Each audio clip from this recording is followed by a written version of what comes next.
so cute. Hi, excuse me, I had an appointment for today. Oh.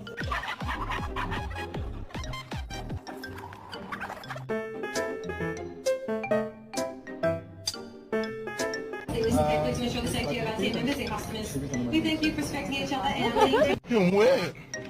You want something to eat? It is bedtime. Let's go. Stop, you dumb hoe.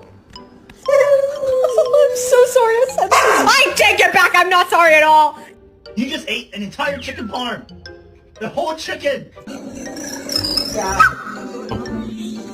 Here he is.